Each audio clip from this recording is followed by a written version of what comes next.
مطلب کہ گفتگو تھی وہ تھی مسلسل کال کیے جانے کے حوالے سے.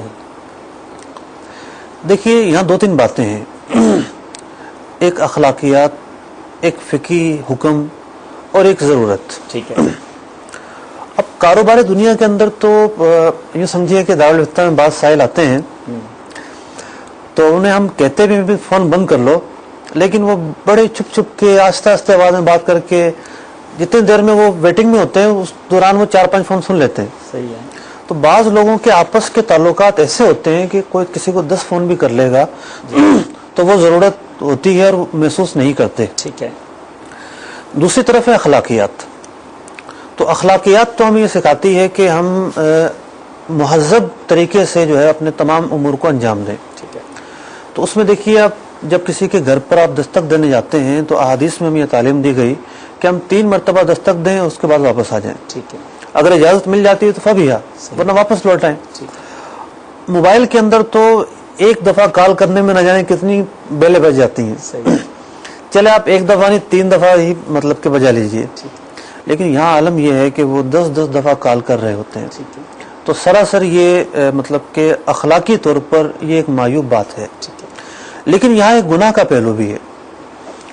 بعض لوگ یہ سمجھتے ہیں کہ جناب کال کرو تنگ کرو خود ہی اٹھائیں گے.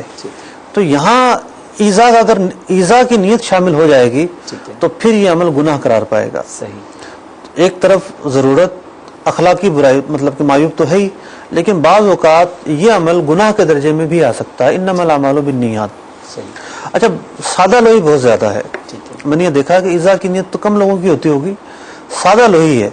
معلوم نہیں ہے کہ وہ سمجھ رہے ہوتے ہیں کہ شاید میرے فون کا پتہ نہیں چلا، اور ایسا ہے کہ ان کا دماغ جو ہے وہ فون کی بیل سے کام کرتا ہے. جتنے زیادہ فون کروں گا میری طرف توجہ جائے گی.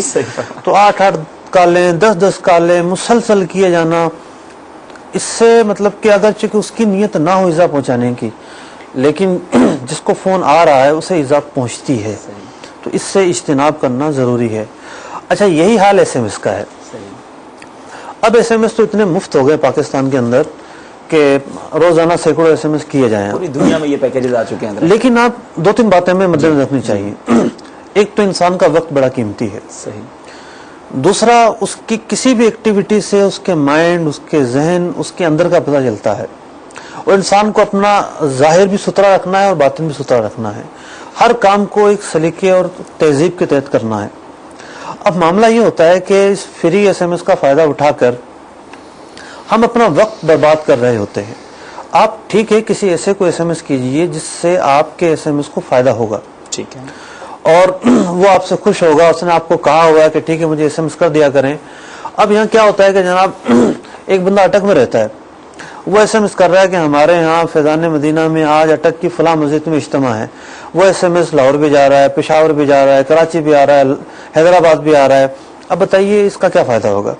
یہ تو صرف آپ نے فیضان مدینہ کی ایک مثال دینے کے لیے کی، ورنہ تو یہ کئی چیزوں میں ہو رہا ہوگا. مطلب ایک گھر میں ایک پروگرام ہے اور پورا پاکستان میں اس کی اطلاع جا رہی ہے. ٹھیک ہے. تو اس طرح غیر ضروری طور پر جو ہے وہ SMS آ رہے ہوتے ہیں جس کا نہ مطلب کہ سر ہوتا ہے نہ پاؤں ہوتا ہے.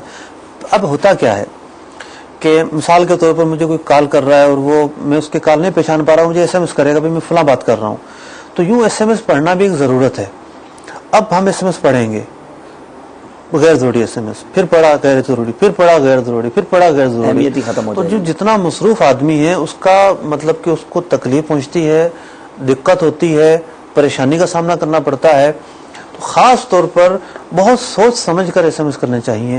مطلب اس طرح SMS کرنا غیر اخلاقی بات ہے، اور اگر نیتیں اور شامل ہو جائیں تو پھر اس کے مختلف احکام ہوں گے. پچھلے دنوں نگران شورا کا ایک بیان مدنی چینل پر نشر ہوا تھا جس میں آپ نے فرمایا کہ SMS بنانے میں جتنا ٹائم آپ صرف کرتے ہیں، فضول باتوں کے لیے یہ مس کالز دینے وغیرہ پہ جتنا وقت صرف کرتے ہیں، اس سے بہت ساری چیزیں سیکھی جا سکتی تھی اور علم حاصل کیا جا سکتا تھا. اچھا اب ہمارے ساتھ کیا ہوتا ہے؟ جی SMS بھیجیں گے جی فلاں آیت کون سے پارے میں، جی فلاں شرعی مسئلے کا کیا حکم ہے. صحیح ہے. اب بسا اوقات تو یہ ہوتا ہے کہ ایمان اور کفر کا مسئلہ ہوتا ہے تو ہم جواب دے دیتے ہیں. ٹھیک ہے.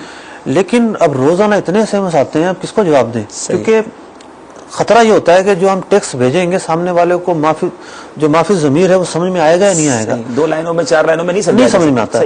تو یہ بھی مدنی پھول میں عرض کیا دیتا ہوں اپنے مدنی کے ناظرین سے کہ شرعی مسئلہ اتنا مطلب کہ گیا گزرا کام نہیں ہے کہ آپ ایس ایم ایس پہ بھیج کے پوچھ لیں گے. صحیح. یہ ایک عظیم الشان کام ہے. ماشاءاللہ. اس کے لیے آپ اس کو اہمیت دیں. ٹھیک ہے. اگر آپ کو فون پر بھی فیسلٹی حاصل ہے تو وہ بھی بہت بڑی سہولت ہے. ماشاءاللہ. تو آپ عالم کے پاس جائیں, جا کر پوچھیں, وضاحت لیں, سمجھیں.